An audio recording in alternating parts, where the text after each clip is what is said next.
भट्टस्य वचनचातुरी। कस्यचित् राज्ञः आस्थाने नारायणभट्टः नाम विदूषकः आसीत्।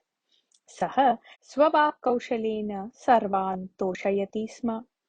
तस्मै दुर्गपार्श्वे स्थितम् एकं सुन्दरं गृहं दत्तवान् आसीत् राजा। तस्मिन् गृहे नारायणभट्टः सुखेन वसति स्म। परन्तु कदाचित् बाहुबलनामकः मल्लः पार्श्वगृहे वासं कर्तुम् आगतवान्। ततः रात्रौ नारायणभट्टस्य निद्राभङ्गः आरब्धः। एतस्य कारणं तु मल्लस्य शुनकः आसीत्। सः शुनकः रात्रौ कर्णकठोरतया भषन् नारायणभट्टस्य निद्राभङ्गं करोति स्म। कानिचन दिनानि एतत् कथञ्चित् सोढवान् नारायणभट्टः। अन्ते निद्राभङ्गं सोढुम् अशक्नुवन् सः मल्लम् एतं विषयम् उक्त्वा रात्रौ शुनकः विना कारणं यथा न भषेत् तथा व्यवस्थां करोतु इति उक्तवान्। तदा मल्लः उच्चैः हसन्, चोराः यथा अत्र न आगच्छेयुः तथा रक्षणं करोति सः। एतेन भवतः अपि लाभः एव खलु भविष्यति इति पृष्टवान्। लाभः भवति वा न वा इति देवः एव जानाति। शुनकभषणकारणतः रात्रौ मया किञ्चिदपि निद्रा एव न प्राप्यते। अतः यदा अपरिचिताः चोराः वा दृश्यन्ते तदा एव भवतः शुनकः भषणं यथा कुर्यात् तथा शिक्षणं ददातु। तथा यदि भवान् न करोति तर्हि तस्य भषणस्य निवारणार्थं मया अन्यः क्रमः आश्रीयते इति उक्तवान् नारायणभट्टः।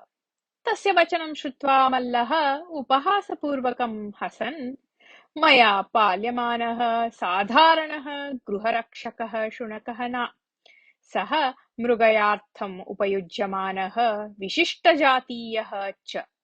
सः न केवलं पुरतः आगतस्य मनुष्यस्य अपितु उपस्थितस्य सिंहस्यापि कण्ठम् एव गृह्णाति इति वदन् गृहस्य अन्तः गतवान्। तदनन्तरम् अपि चतुराणि दिनानि नारायणभट्टः शुनकस्य भषणं मौनेन सोढवान्। यदा तस्य सहनाशक्तिः सीमाम् अतिक्रम्य गता तदा सः रात्रौ एकं दण्डं गृहीत्वा शुनकस्य समीपं गतवान्। तेन दण्डेन शुनकं बलात् ताडितवान् च। वेदनाम् असहमानः सः शुनकः ततः पलायितुं प्रयतमानः क्रन्दनम् अकरोत्। एतत् श्रुत्वा मल्लः द्वारम् उद्घाट्य बहिः आगत्य, चिरकालानन्तरं मम शुनकः अद्य चोरं गृहीतवान् अस्ति इति स्वगतं वदन् नारायणभट्टं ग्रहीतुं गतवान्। तदा नारायणभट्टः उक्तवान्, भोः, अहं न चोरः अपितु नारायणभट्टः अस्मि। कदा भषणीयं कदा न भषणीयम् इति पाठयितुं शुनकस्य कटेः उपरि दण्डेन ताडितवान् अस्मि इति। तच्छ्रुत्वा क्रुद्धः मल्लः, मया पालितं शुनकं भवान् दण्डेन ताडयति किम्? अहम् एतत् न सहे इति उक्तवान्। भवतः शुनकस्य भषणं यथा मया सोढं तथा भवता अपि एतत् सोढव्यम् एव इति उक्तवान् नारायणभट्टः। पुनः कदाचित् मम शुनकं यदि भवान् कटौ ताडयिष्यति तर्हि भवतः कटिभङ्गं करिष्यामि इति कोपेन उक्तवान् मल्लः। तर्हि अहं तस्य शिरसि ताडयामि इति उक्तवान् नारायणभट्टः।